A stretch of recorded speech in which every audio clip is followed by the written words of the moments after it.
श्रीमन महासाधू श्री मोरया गोसावी यांच्या चरणी सादर वंदन करून आजच्या आपल्या नाथ षष्ठीच्या विशेष उपासनेला आपण प्रारंभ करूयात.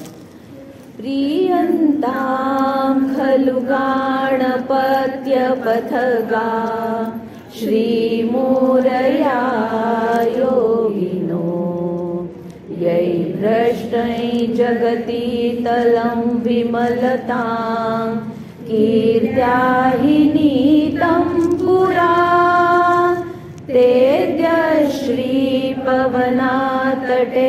सुविमले कुर्वन्ति वासं चिरम् रक्षन्त्वेव सदा सुमार्गजुषतस्तान् मोरयान् प्रार्थये तान् मोरयान् प्रार्थये तान् मोरयान् प्रार्थये. आज नाथ षष्ठी अर्थात संत एकनाथ महाराजांची आज पुण्यतिथी आहे आणि आजच्या दिवसाचं अजून एक विशेष असं आहे की संत एकनाथ महाराजांचे जे गुरु आहेत तर जनार्दन स्वामी, तर त्यांचा जन्मदिवस म्हणजे त्यांची जयंती, त्यांची पुण्यतिथी हे दोन्हीही आजच्याच तिथीला आहे. अजून विशेष असं आहे की संत एकनाथ महाराजांना जो गुरूंच्याकडून अनुग्रह प्राप्त झालेला आहे तर तो दिवस सुद्धा आजचाच म्हणजे याच फाल्गुन वद्य षष्ठीचाच. अजून एक चौथं विशेष असं आहे की जनार्दन स्वामींना दत्तात्रेयांनी जे दर्शन दिलेलं आहे ते दर्शन सुद्धा आजच्या षष्ठीच्याच दिवशी असे 4 विशेष योग साधून संत एकनाथ महाराजांनी जी समाधी घेतलेली आहे ती समाधी आजच्याच दिवशी घेतलेली आहे. म्हणजे आजच्या दिवसाचे हे 5 विशेष आहेत. तर समाधीचं वर्णन आत्ता मी नाही करणार आहे, त्याच्याविषयी मला खरं म्हणजे खूप वेगळ्या पद्धतीने बोलायचं आहे. त्याचा मुद्दा सांगून ठेवते. आपली जी 5 तत्व जी प्रमुख आहेत की पृथ्वी, जल, आप, वायू आणि आकाश तत्व, तर हे जे सगळे प्रमुख संत आहेत ना, तर त्या संतांनी जी समाधी घेतलेली आहे, क्वचित प्रसंगी एखाद्यांना नैसर्गिक मृत्यूही आलेला आहे, तर त्या सगळ्यांचं जे मृत्यूचं कारण आहे तर त्या कारणासाठी ही जी तत्व आहेत ना, ह्या तत्वांचा खूप मोठा सहभाग आहे. तर त्याच्याविषयी अभ्यास करायला खरं म्हणजे माझ्या मिस्टरांनीच सुरुवात केलेली होती, पण तो काही कारणामुळे अपुराच राहून गेलेला आहे. परवाच माझ्या आईने मला आठवण केली की अगं तुझ्याकडे ते बरंच सगळं पडून राहिलंय, काय करणार आहेस तू पुढे त्याचं. त्यावरून मला मग सुचलं की आता आपण तो अभ्यास पुढे नेऊयात आणि 5 प्रमुख तत्व आणि त्या संतांचं जे निर्वाण आहे किंवा त्यांची जी समाधी आहे किंवा त्यांचं निधन आहे, तर ही तत्व कशी कारणीभूत आहेत याच्याविषयी मी पुढच्या वेळेला किंवा हे सगळं आपलं पूर्ण झाल्यानंतर मी नक्कीच तो सगळा कथाभाग घेऊन उपस्थित होणार आहे. सहज जाता जाता म्हणून सांगते की संत एकनाथ महाराजांनी गोदावरीमध्ये जलसमाधी घेतलेली आहे. तर आता बघा, ही जलसमाधी म्हणजे जलतत्व, हे जलतत्व त्यांच्या मृत्यूला कारणीभूत झालंय. कारणीभूत असं नाही किंवा जलतत्वाशी ते एकरूप झालेले आहेत. आणि आपला जो हा देह आहे हा पंचमहाभूतांपासून बनलेला आहे, ह्या पंचतत्वांपासून. तर हा देह ह्याच्या समाप्तीनंतर हा या सगळ्या तत्वांमध्ये विलीन होत असतो. तर असा हा संत एकनाथ महाराजांचा जो देह आहे तो जलसमाधी घेतल्यानंतर जलतत्वामध्ये विलीन झाला आहे. तर त्याच्यासाठी खरं म्हणजे पत्रिकेमधले तसे ग्रह कारणीभूत असतात. खरं तर माझ्या मिस्टरांचा तो तसा अभ्यास होता चालू की कुठले ग्रह म्हणजे मृत्यूस्थान जे असतं आपलं 8वं स्थान, तर त्या स्थानामध्ये कुठला ग्रह आहे किंवा त्या स्थानावर कुठल्या ग्रहाची दृष्टी पडलेली आहे किंवा अन्य बरीच काही कारणं आहेत. तर त्याच्यानुसार आपल्या मृत्यूचं कारण हे आपल्यासाठी होत असतं. आणि संतांची कथाच वेगळी आहे. तर त्यांच्या मृत्यूचं कारण हे सुद्धा तितकंच खूप अलौकिक असतं आणि त्याला जोड म्हणून ह्या पंचतत्वांची असा तो खूप छान खरं म्हणजे अभ्यासाचा विषय होता. बघू आता मी प्रयत्न करणार असं मी यंदा आता ठरवलंय.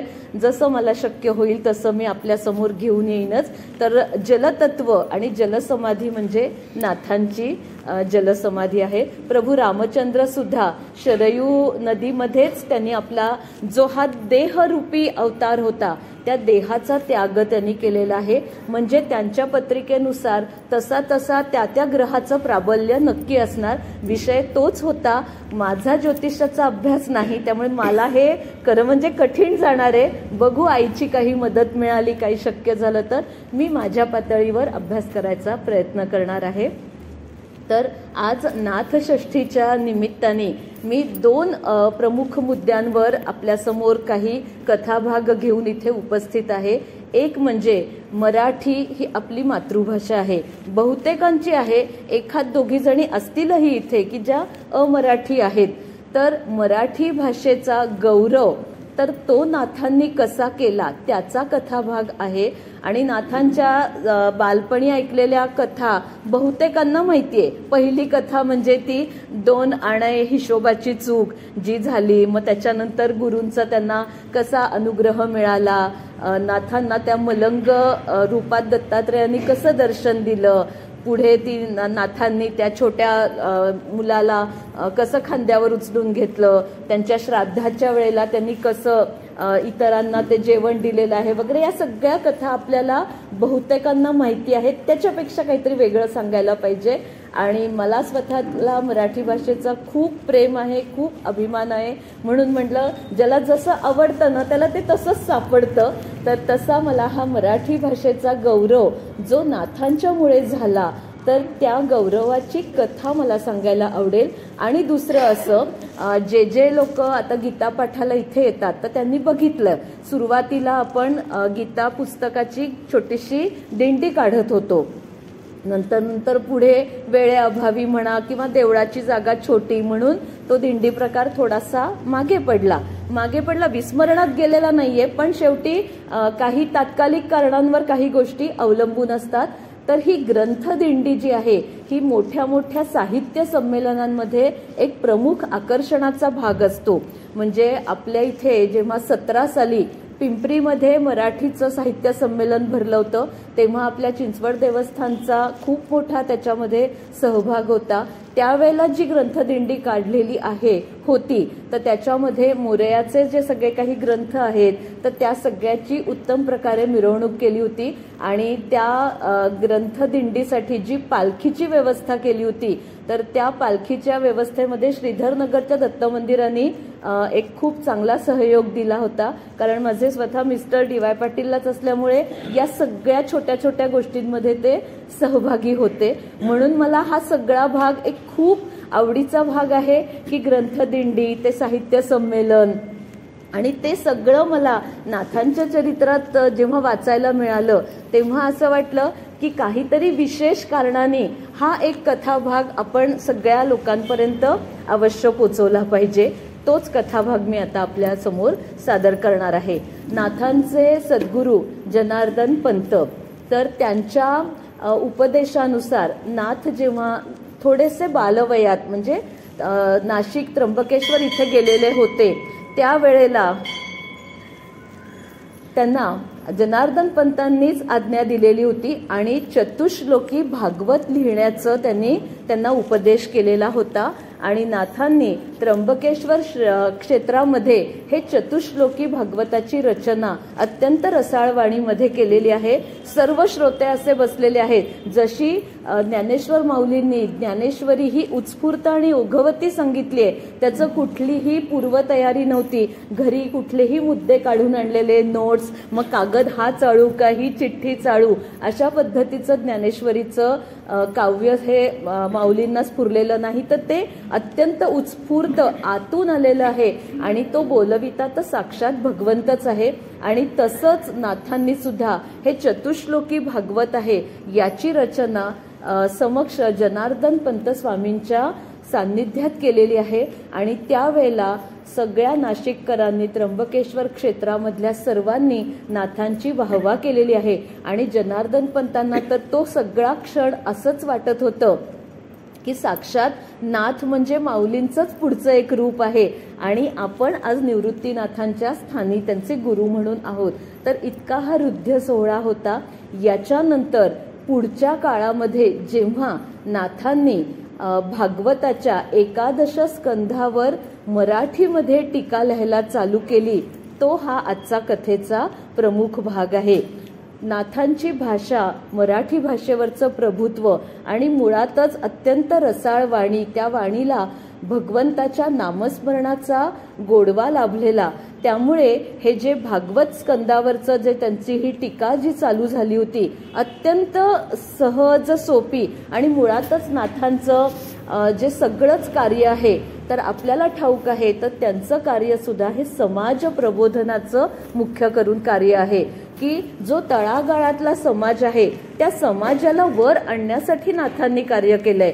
त्या छोट्या मुलाला कडेवर उचलून घेणं, काशीची गंगा त्या गाढवाला म्हणजे ती पाजणं वगैरे, या सगळ्या छोट्या छोट्या नाथांच्या आयुष्यात घडलेल्या प्रसंगावरून आपल्या हेच लक्षात येतं की बहुजन सगळे जे समाज वर्ग होता, ज्यांच्यापर्यंत काही पोचत नव्हतं, त्यांच्यापर्यंत नाथांनी पोचायचा प्रयत्न केलेला आहे. आणि म्हणूनच सगळं ज्ञान हे संस्कृत भाषेमध्ये बंदिस्त झालेलं असताना ते प्राकृतात आणण्याचं पुढचं कार्य म्हणजे ज्ञानेश्वरी नंतरचं पुढचं कार्य हे नाथांनी केलेलं आहे. आणि नाथांची जी मराठी भाषा आहे ती माऊलींच्या भाषेपेक्षा अजून सोपी झालेली आहे. आणि मुळातच नाथांनी जी पदरचना केली आहे तर ती सुद्धा आपल्याला ठाऊक आहेत. मुख्य म्हणजे नाथांची भारुडं. तर भारुडातून नाथांनी समाज प्रबोधन हेच मुख्यत्वे करून केलेलं आहे. छोट्या छोट्या ज्या अंधश्रद्धा आहेत, चुकीच्या समजुती आहेत, तर त्या सगळ्यावर अगदी कडक शब्दामध्ये प्रहार करत त्या समजुती मोडून काढाल तरच तुमचा उत्कर्ष पुढे होणार आहे. आणि त्याच्या जोखडामध्ये अडकून समाजाची प्रगती कधीही होऊ शकत नाही. हे नाथांचं समाज प्रबोधनाचं थोर कार्य.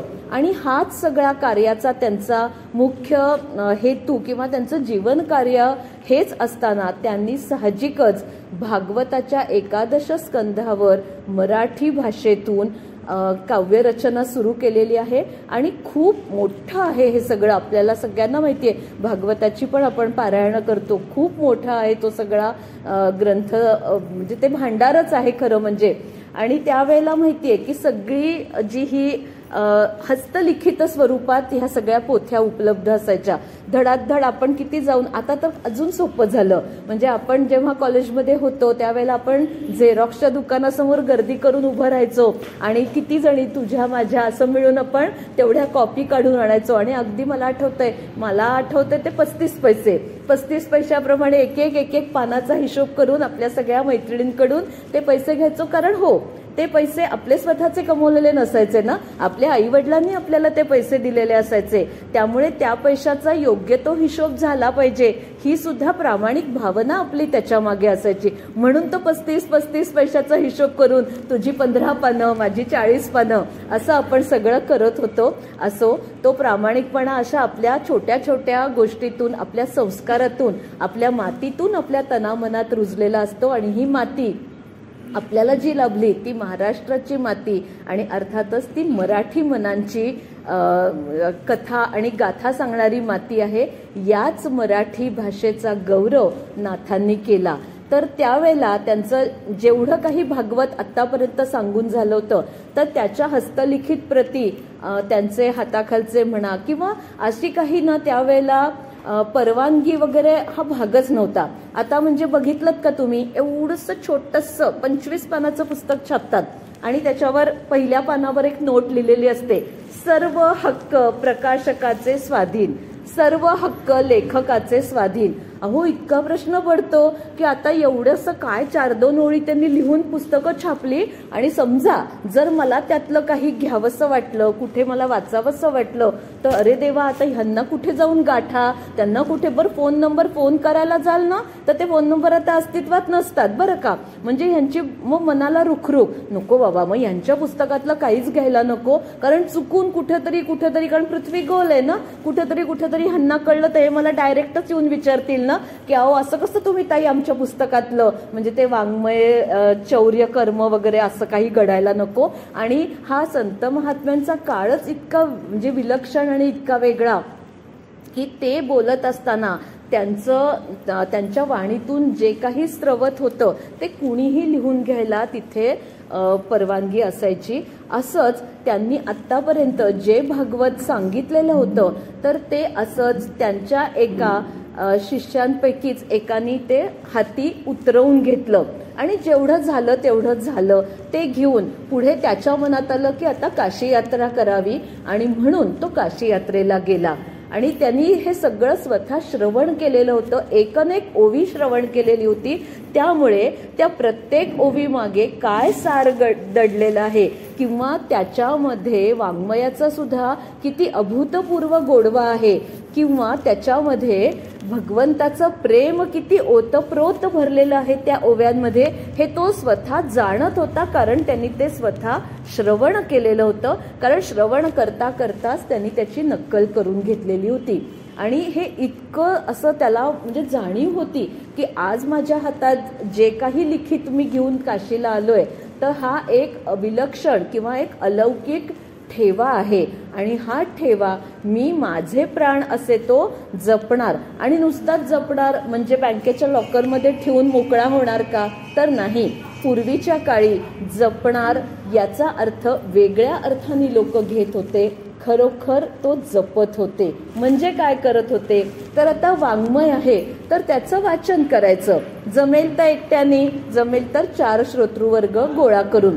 या पद्धतीने तो काशीला राहायला गेला होता. म्हणजे तिथल्या तीर्थयात्रेला रोज सकाळी गंगेवर स्नान करून यावं आणि घाटावर बसून तो हस्तलिखित ग्रंथ उघडावा आणि त्याचं वाचन करावं. काही ठराविक पानं तो वाचत असेल. या पद्धतीने त्याचा दिनक्रम चाललेला होता. आणि तुम्हाला तर ठाऊकच आहे की काशीला अनेक विद्वान ब्राह्मण तिथे त्या काळी राहत होते आणि हे सगळे संस्कृत पंडित विशेष करून होते. तर अशातल्याच एका संस्कृत पंडिताचा पण दिनक्रम बरोबर त्याच वेळेला होता की तेही त्याच वेळेला घाटावर जात असत, स्नान करत असत. त्यांचं काही थोडंसं ध्यानधारणा करून ते आपल्या आश्रमामध्ये परत यायचे. तर 1 दिवस 2 दिवस लक्षात येतं ना की अरे ही व्यक्ती रोज इथे बसते आणि काय वाचते, म्हणून तेव्हा त्यांनी एकदा लक्ष देऊन ऐकलं तर त्यांना जाणवलं की हा जे काही वाचतोय हे नक्कीच संस्कृत नाहीये, मग कुठली भाषा आहे. कारण असं समजूयात की ते जर काशीत राहत असतील तर कदाचित ते संस्कृत पंडित आहेत तर संस्कृतच बोली भाषा होती, नाही तर तिथली स्थानिक भाषा जी आपण आता हिंदी म्हणतोय तर त्या भाषेत त्यांचा काही जीवन व्यवहार होत असतील. त्यामुळे साहजिकच ही भाषा मराठी आहे हे त्यांच्या लगेच लक्षात आलं नसेल. त्यांनी त्या शिष्याला हटकलं, हे तुम्ही काय वाचताय विचारलं. तर त्यांनी सांगितलं की असं पैठणला एक खूप मोठे संत महात्मे राहतात आणि त्यांनी जे संस्कृत मूळ सगळं जे भागवत आहे व्यासांनी रचलेलं आहे तर त्याच्यावर मराठी भाषेमध्ये अत्यंत रसाळ सहज सोप्या भाषेमध्ये टीका केलेली आहे. आणि मी जोपर्यंत पैठणला होतो तोपर्यंत जेवढा भाग पूर्ण झाला तो मी स्वतःच्या हाताने लिहून घेतलाय आणि तो मी इथे आलो कारण त्याचं महत्त्व मी स्वतः माझ्या कानांनी ऐकलंय आणि त्यामुळे ते मी जाणतो. आणि हे इतकं उत्तम आहे तर त्याचं वाचन आपल्याकडून व्हायला पाहिजे, म्हणून मी इथे गंगेच्या ह्या पवित्र किनारी बसून त्याचं वाचन करतो आहे. हे सगळं ऐकल्यानंतर त्या संस्कृत पंडितांचं काय वाटतं हो, थोडासा तरी तोल ढळलाच असेल ना की अरे भाषा कुठली, कारण ही तर संस्कृत भाषा दिसत नाहीये. मग तो शिष्य हात जोडून म्हणतो की पंडितजी ही भाषा मराठी आहे, महाराष्ट्राची भाषा आहे.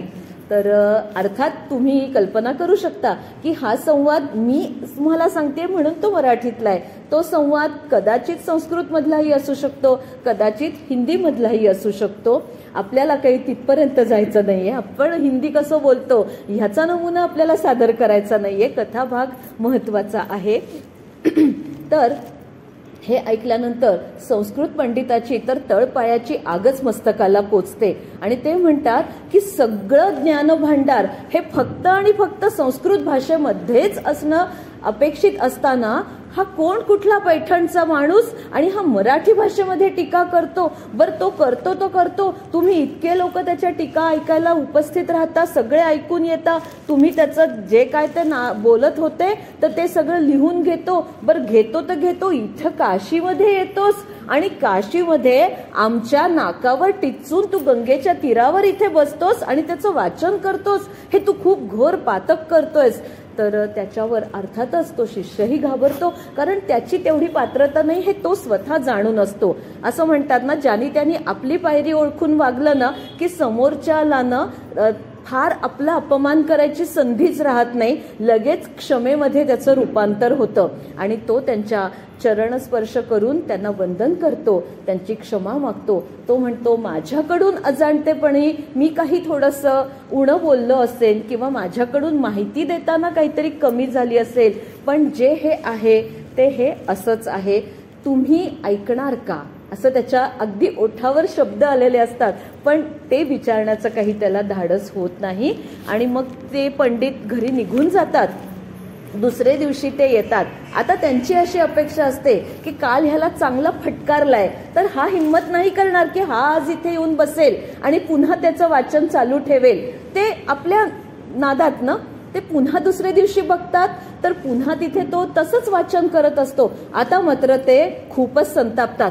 ते म्हणतात तुझ्या त्या पैठणला त्या कोण तुझे ते संत, काय नाव म्हणालास, तर हा शिष्य सांगतो संत एकनाथ महाराज. तर त्यांच्यापर्यंत तुला काही सांगावा धाडता येईल का की त्यांना म्हणावं इथे बोलवलंय तुम्हाला काशीमध्ये भेटायला.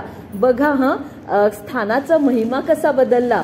संत ज्ञानेश्वरांच्या काळामध्ये त्यांना मुंजीचं परवानगी घेण्यासाठी पैठण क्षेत्राला जावं लागलं होतं. तिथल्या प्रकांड पंडितांची त्यांना आज्ञा मिळवण्याची गरज भासली आणि आज पैठणमधलेच एक विद्वान संत एकनाथ महाराज त्यांनी जे काही साहित्य निर्माण केलंय तर त्याच्यावर शिक्कामोर्तब करण्यासाठी काशी क्षेत्राची, म्हणजे कारण अशी क्षेत्र एकाच्या एक वर असायची ना, स्थान महात्म्य आहे ना, तर गरज पडली. तर मग तो म्हणतो हरकत नाही पोचवतो, पण थोडा वेळ लागेल. अर्थातच ना अशी डिव्हाइस नव्हती ना अवेलेबल त्यावेळेला, पण तरी सुद्धा ना पृथ्वी हे खूप प्रचंड मोठं चुंबकीय क्षेत्र आहे आणि आकाशमार्गाने सुद्धा संकेत खूप जलद गतीने पोचतात. कशी कोण जाणे. नाथांना इथे पैठणला बसून कुणकुण लागली होती की काहीतरी घडतंय, पण नेमकं काय.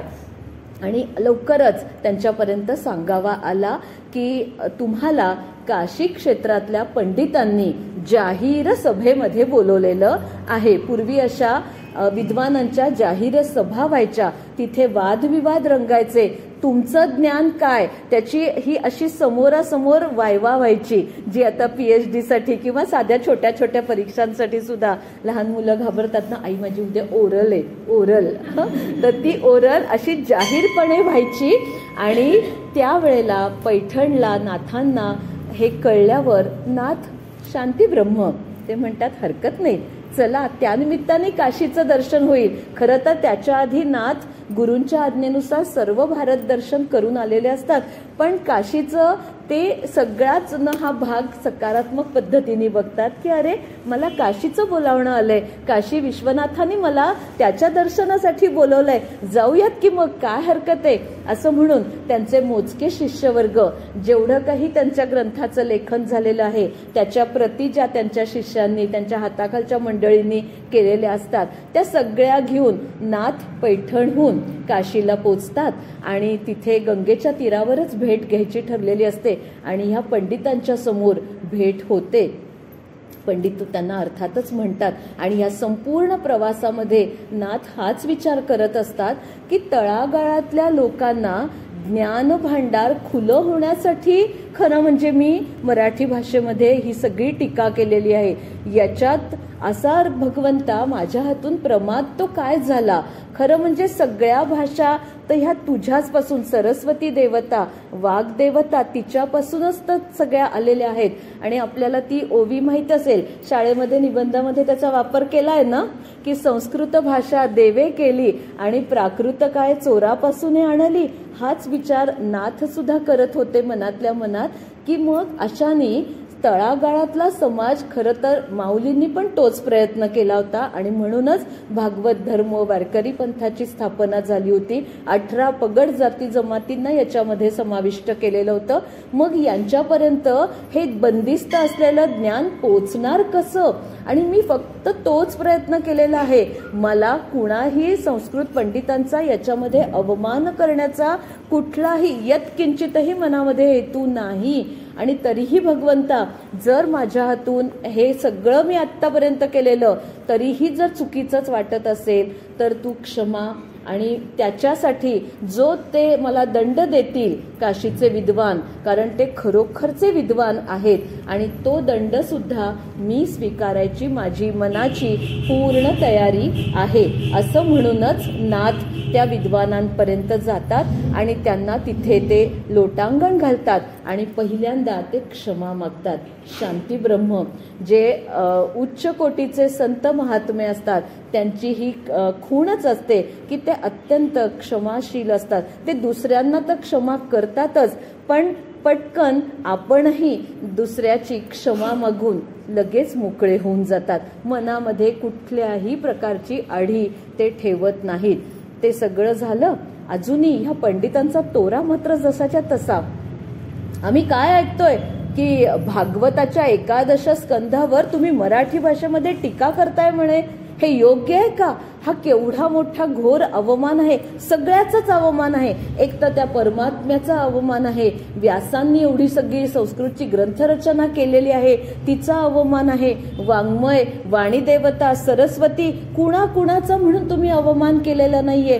हे जे काशीचं हे जे प्रमुख इथं विद्वत्त पीठ आहे या पीठाचा तुम्ही अवमान केलाय. कारण तुम्ही कोणाची परवानगी घेतली होती हे सगळं करताना? असा प्रश्नांचा भडीमार नाथांच्यावर होतो. पण नाथ अत्यंत शांत आणि त्यांच्या चेहऱ्यावरची रेष सुद्धा पालटत नाही, की कुठल्याच गोष्टींनी ते विचलित होत नाही. एकच भावमुद्रा, अत्यंत चेहऱ्यावर शांत समाधान आणि स्मितहास्य आणि हात असे जोडलेले. त्या पंडितांचा जो राग असतो ते भराभर बोलून ते मोकळे होतात. आणि मग आता पुढे काय, ह्याच्यातून तोड काय काढायची? तर त्याच्यावर ते म्हणतात की काही नाही, आता विद्वानांची इथे सभा उद्या सकाळी भरेल, तुम्ही तुमच्या ग्रंथाचं वाचन करावं आणि जिथे कुठे म्हणून चूक आढळेल त्या क्षणी तुम्हाला आम्ही थांबवणार आणि तुम्हाला आम्ही दंड देणार. आणि दंड म्हणजे असा तसा नाही, तर आतापर्यंत जे तुमचं हे सगळं लेखन झालेलं आहे हे सगळं गंगेच्या प्रवाहात तुम्ही समर्पण करायचंय. आणि जेवढ्या नकला ह्या सगळ्यांनी केल्या असतील त्या सुद्धा तिथे समर्पित होतील. काहीही याचा बारीकसा एक शब्द सुद्धा मागे राहणार नाही. नाथ म्हणतात हरकत नाही, उद्या सकाळी भल्या प्रहरीच आपण इथे याच तीरावर इथे एक छोटासा सभा मंडप उभा करू आणि आपण तिथे भेटू. आपली ही विद्वज्जनांची सभा उद्या तिथे होईल. असं म्हणून दुसरा दिवस उजाडतो. नाथांचं भागवताचं मराठीतून वाचन सुरू होतं. जसं जसं वाचन सुरू होतं तसं त्या प्रत्येक त्यांच्या ओवीचा परिणामच इतका विलक्षण असतो आणि त्याच्यातलं सामर्थ्यच इतकं काही वेगळं असतं की हळूहळू त्या सगळ्या संस्कृत पंडितांचा जो चढलेला पारा असतो तो हळूहळू खाली उतरतो. आणि शेवट जेवढं लेखन पूर्ण झालं असतं, पूर्ण भागवत स्कंध झालेला नसतो, पण जेवढं पूर्ण झालेलं असतं तिथपर्यंतच्या ओवीपर्यंत नाथ येतात. आणि त्यांची जी पहिल्या ओवीला त्यांची जी भावमुद्रा असते तीच भावमुद्रा शेवटच्या ओवीपर्यंत. कुठेही चेहऱ्यावर पुसटशी सुद्धा विजयी मुद्रा नाही बरं का. हळूहळू बोलणाऱ्याला असं वाटायला लागतं ना, कदाचित आता माझ्या चेहऱ्यावरचे भाव सुद्धा असे तुम्हाला वेगळे दिसत असतील. क्षमा की हां त्या काकू ऐकतायत बरं का, त्यांचं लक्ष आहे बरं का, बरं झालं बाई किती दिवसांनी आल्या, हे आपलं हो. पण नाथांच्या बाबतीत ह्यातलं काहीच नाही. एकच ती शांत स्थितप्रज्ञ भावमुद्रा पहिल्या ओवीपासून त्यांच्या लेखन पूर्ण झालेल्या शेवटच्या ओवीपर्यंत. आणि हे सगळं पूर्ण होता क्षणी त्या सगळ्या संस्कृत पंडितांच्या नेत्रातून अक्षरशः अश्रुधारांचा पाझर वाहू लागलेला असतो. अंगावर रोमांच उभे राहिलेले असतात आणि त्यांना जाणवतं, कारण त्यांनाही मराठी भाषा नसते समजत, पण जे काही नाथांचा भाव तर समजतो ना आपल्याला. आपण परप्रांतात जातो तेव्हा आपल्याला भाषा कळली नसली ना तरी या हृदयीचे त्या हृदयी सहज समजून जातं. तो अडचणीत असेल तर मला कळतं की नेमकी त्याला मी काय मदत करावी, आणि मला जर काही आनंद झाला असेल तर त्या समोरच्या व्यक्तीला माझ्या चेहऱ्याकडे बघूनच कळतं. मला काही सांगावंच लागत नाही की हो मला खूप कसला तरी आनंद झालाय, तो पटकन माझ्या आनंदात सहभागी होतो. भाषा कुठे येतच नाही हो. परमेश्वराशी जोडायला भाषा हे खूप छोटंसं माध्यम आहे, त्याच्याशी जोडायला काही अद्भुतच लागतं. आणि ते जे सगळं अद्भुत आहे ते अद्भुत ते सगळे पंडित अनुभवतात आणि ते सगळे एका एका क्षणात उभे राहतात आणि हात जोडून नाथांना मनोभावे वंदन करतात. ते म्हणतात, आमच्याकडून खूप मोठा प्रमाद झाला की तुमच्या विद्वत्तेवर आम्ही संशय घेतला. विद्वत्ता ही कुठल्याही भाषेच्या बंधनात अडकलेली नसते.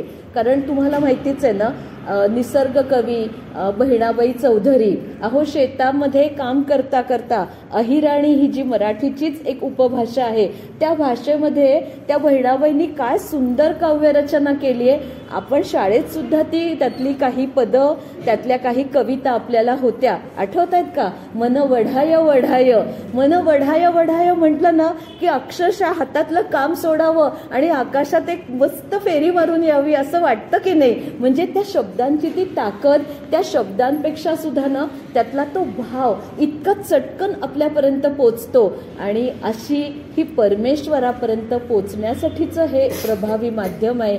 त्याच्यामधला जो गोडवा आहे, त्याच्यामधलं जे प्रेम आहे, त्याच्यामधली जी भक्ती आहे, तो भाव आहे, तो श्रेष्ठ. आणि तुम्हा आम्हाला परमेश्वर कळावा म्हणून तर संतांनी ह्या वाङ्मयाची निर्मिती केली. आणि याचसाठी त्यांनी आपल्या ग्रंथावर कुठेही सर्व हक्क प्रकाशकाचे स्वाधीन, सर्व हक्क लेखकाचे स्वाधीन अशी जाड अक्षरात नोट लिहिलेली नाहीये. आज सज्जनगडावरून जो वेगवेगळे अभ्यासक्रम चालू असतात, किती लोक सतत आवाहनं पाठवत असतात की सहभागी करून घ्या, सहभागी करून घ्या. त्या निमित्ताने तो दासबोध लोक उघडतील, त्या निमित्ताने ते मनाच्या श्लोकाचं पुस्तक उघडतील, त्याच्यावर काही स्वतः वाचन करतील, काही पुस्तकातून वेचे शोधतील, काही आपल्या मतीला जे सुचेल ते लेखन करतील. अभ्यास करावा ही इच्छा आहे आणि हीच इच्छा नाथांचीही होती. ज्ञानेश्वरी नंतर हे जे भागवत आहे ते तितक्याच उच्च प्रतीचं आणि सर्व वारकरी संप्रदायामध्ये अत्यंत लोकप्रिय असं हे नाथांचं भागवत आहे. ह्या पंडितांनी त्यांना सांगितलं की आता तुम्ही याच काशी क्षेत्रामध्ये निवास करा आणि तुमचं जे उरलेलं लेखन आहे ते तुम्ही इथे राहूनच पूर्ण करा. आणि अर्थातच त्याच्यासाठी सुद्धा अशाच सभा रंगणार होत्या की तिथे नाथ बसणार होते, त्यांच्या मुखातून त्या एक एक एक एक ओव्या अशा गंगेच्या प्रवाहासारख्या अशा ओसंडून वाहत येणार होत्या आणि त्या कुणीतरी संकलित करणार होतं. या पद्धतीनं त्या पंडितांची पुढची परवानगी घेऊन नाथांनी त्या भागवत ग्रंथाची रचना काशी क्षेत्रामध्ये पूर्ण केलेली आहे. आणि ती जेव्हा पूर्ण झाली त्यावेळेला ह्या सगळ्या पंडितांनी सांगितलं की हे सगळं तुमचं महान कार्य जे आज तुम्ही केवळ लोककल्याणासाठी केलेलं आहे, तर याचा एक कौतुकाचा, ह्या यशाचा एक सोहळा आपल्याला काशी क्षेत्रामध्ये करायचा आहे. आणि हा सोहळा कसा असेल तर हत्तीवरून तुमच्या ह्या भागवत ग्रंथाची मिरवणूक काढायची. उद्या ह्या संपूर्ण काशीच्या नगरामध्ये हा हत्ती, सजवलेला हत्ती फिरेल, त्याच्यामध्ये तुमचा तो भागवत ग्रंथ असेल आणि तो तुमच्या मांडीवर घेऊन तुम्हीच त्या हत्तीवर अंबारीमध्ये बसायचं आहे. आणि अशी ही मिरवणूक, असा हा कौतुक सोहळा उद्या सकाळी होणार आहे. नाथ अर्थातच कुठल्याही सत्कारासाठी, सोहळ्यासाठी कधी त्यांची अपेक्षाच नाही. आणि आपल्याला किती वाटतं ना, अरे महिला दिनासाठी फक्त एकाच ठिकाणून मला आमंत्रण आलं काय ना, लोक नुसतंच रस्त्यात विचारतात, फोन नंबर घेतात, पण कोणी पटापटापटा बोलवत पण नाही तो सत्काराला. ह्या किती क्षुद्र अपेक्षा आपल्या, असं वाटायला लागतं ना. नाथांना एवढ्या त्या काशी क्षेत्रामध्ये एवढ्या पंडितांनी सत्कार करण्यासाठी इतकं खुलं आमंत्रण दिलेलं असताना नाथांनी स्वतःच्या सत्काराचं मात्र नाकारलं आणि ते म्हणाले, हत्तीवरून मिरवणूक जरूर निघेल, पण ती फक्त भागवत ग्रंथाचीच असेल आणि मी त्या हत्तीच्या शेजारूनच चालणार आहे. माझी योग्यता तीच, कारण पुन्हा तेच, हत्तीला आपण गजांत लक्ष्मी म्हणतो आणि त्या म्हणजे लक्ष्मी तिच्यावर स्वार होण्याची माझी पात्रता नाही. प्रत्येक संत मंडळींनी आपली पायरी, आपल्यासाठी ते खूप उच्च पदस्थ आहेत, पण त्यांनी आपली कधीही कुठलीही पातळी ओलांडलेली नाही. हत्तीवर भागवत ग्रंथ नक्की असेल, विराजमान होईल, पण मी शेजारून. आणि अशा पद्धतीनं ती काशी नगरामध्ये भागवत ग्रंथाची सजवलेल्या हत्तीवरून मिरवणूक निघाली, ग्रंथ दिंडी निघाली आणि आपल्या मराठी भाषेचा गौरव हा काशी क्षेत्रामध्ये केवळ नाथांच्या या महान कार्यामुळे झालेला आहे. आणि तेव्हापासूनच ह्या ग्रंथदिंडीची पद्धत पुढच्या काळामध्ये रूढ झालेली आहे. आज आपण सहजगत्या छोटीशी म्हणजे इच्छा होते आणि का नाही तर आवर्जून करायलाच पाहिजे. म्हणूनच मी सुरुवातीचे पहिले 18 गीतापाठ होईपर्यंत प्रत्येक वेळेला त्या गीतेचं छोटंसं का होईना पुस्तक, छोटंसं का असेना मंदिर, पण ती एक ग्रंथदिंडी, कारण हा सगळा सन्मान, या सन्मानाची जी पाळंमुळं आहेत ती ह्या नाथांच्या चरित्रामध्ये, त्यांच्या कथाभागामध्ये आपल्याला सापडतात. आणि मराठी भाषेचा हा जो गौरव आहे, हा गौरव आपल्या तनामनामध्ये अखंड रुजू दे. आज मराठी भाषेची स्थिती ही काय आहे आपण सगळे जाणतो, पण आपण आपल्या परीनं प्रयत्न करावा. परमेश्वर नेहमीच चांगल्या प्रयत्नांना, सद्विचारांना हा पाठिंबा देतच असतो. अशा पद्धतीनं आज हा नाथांच्या चरित्रातला एक खूप मोठा भाग मी आपल्यासमोर सांगितलेला आहे. वेळेची मर्यादा लक्षात घेता दुसरा कथाभाग होणं अशक्य आहे, परंतु हरकत नाही, आपण विष्णू सहस्रनामाचं एक आवर्तन करूयात, त्याच्यानंतर गरुड गमन स्तोत्र घेऊयात आणि आपला आजचा उपासनेचा हा जो विशेष कार्यक्रम आहे तो इथेच समाप्त करूयात. जय जय रघुवीर समर्थ.